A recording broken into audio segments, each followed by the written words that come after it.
Всем привет, друзья! Сегодня я к вам снова с полезной информацией. Сегодня у меня подборка полезных хитростей применения зубной пасты в быту. Зубную пасту можно использовать практически везде. С ней можно и стирать, и чистить можно.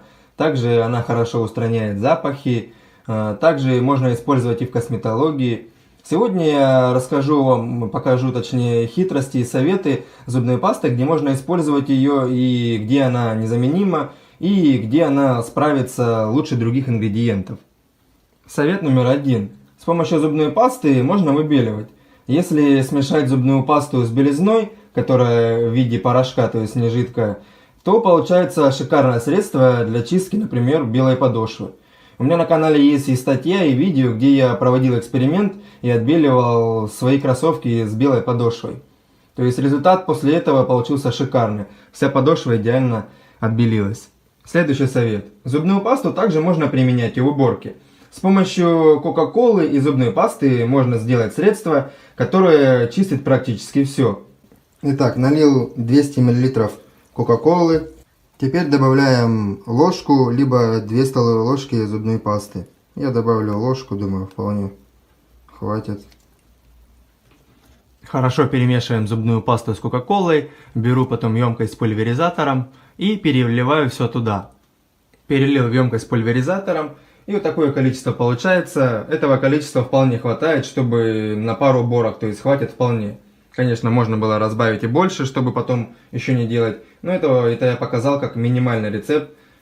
Поэтому это средство моет хорошо и краны, и раковины, и хромированные всякие элементы начинают после этого средства блестеть. Также с помощью этого средства можно и чайник почистить, мойку отмыть, и подоконник. Я покажу, как работает это средство на примере грязной плиты. Беру средство, хорошо распределяю на все загрязнения. Даю средству немного поконтактировать и приступаю к чистке.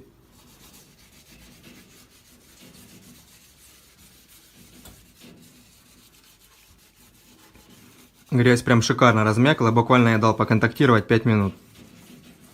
Кока-кола с пастой, конечно, справляется отлично. Вот такой шикарный результат получился. Так что, если не знали о таком средстве и вообще о таком способе, то берите смело на заметку. Следующий совет. Также зубную пасту можно применять и для устранения неприятных запахов. Если вам нужно устранить, например, запах с кухонных полотенец, то нужно взять горячую воду и добавить примерно 2 столовые ложки зубной пасты. То есть на 1 таз воды добавляем 2 столовые ложки зубной пасты. Максимально хорошо размешиваем зубную пасту, растворяем, то есть в горячей воде. И после этого опускаем ваши полотенца в этот раствор. И в этом растворе их нужно оставить будет минимум на час. Если у вас вещи линяют, либо очень яркие, то можно взять зубную пасту без отбеливающего эффекта. Если полотенца, вещи белые, то паста с отбеливающим эффектом будет как раз к месту. Также зубная паста устранит все неприятные запахи, плюс она еще размягчит всю грязь, пятна, поэтому после стирки вещи у вас будут чистыми и с приятным ароматом. Если не знали о таком способе, то берите на заметку. Следующий совет. Также с помощью зубной пасты можно убирать мелкие потертости на фарах, часах или смартфоне. Я, например, зубной пастой чищу экран своего телефона. Немного пасты выдавливаем на экран.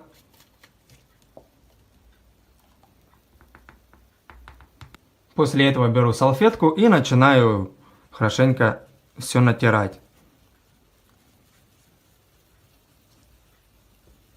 После этого экран смартфона становится идеально блестящим и чистым. Если не знали о таком способе, то берите на заметку. Следующий совет. Также зубную пасту можно применять и для устранения герпеса на губах. Зубная паста отлично справляется с проблемой на начальной стадии.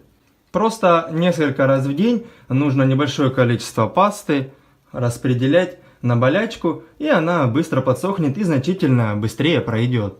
И последний совет. Также зубная паста поможет в осветлении пигментных пятен и веснушек. Нужно также небольшое количество пасты распределить по пятнам несколько раз в день. и довольно скоро будет виден эффект. Пигментные пятна и веснушки станут потом бледнее. Очередная подборка полезных советов для домохозяек. Надеюсь, что сегодняшняя информация окажется для вас полезной. И первый совет пригодится тем, кто любит вязать. Я предлагаю вам бюджетный вариант спиц. Для их изготовления понадобятся палочки для суши, обычный бамбуковый, точилка и любой, даже самый дешевый обычный лак.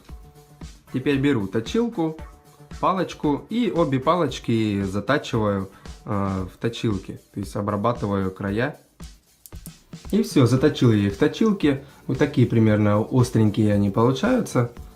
То есть как прям такие вот спицы получаются.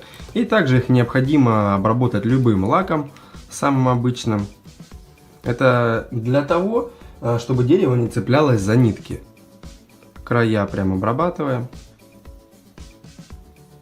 И все. И получаются вот такие вот практически бесплатные и хорошие спицы. Если, конечно, сломаются, то и не жалко, в принципе, и выбросить. И также можно быстренько сделать новые. Если не знали о такой хитрости, то берите на заметку. Следующий совет. Иногда, допустим, для приготовления либо салата, либо пиццы, мне нужна иногда тонкая струйка майонеза или, может быть, даже кетчупа. Я нашел простой способ, как ее можно легко и быстро получить. Крышки от таких вот подобных пакетов, от майонеза либо кетчупа я не выбрасываю. Оставляю их, и чтобы получить такую тонкую струйку, я беру обычный штопор, проделываю в этой крышке небольшое отверстие.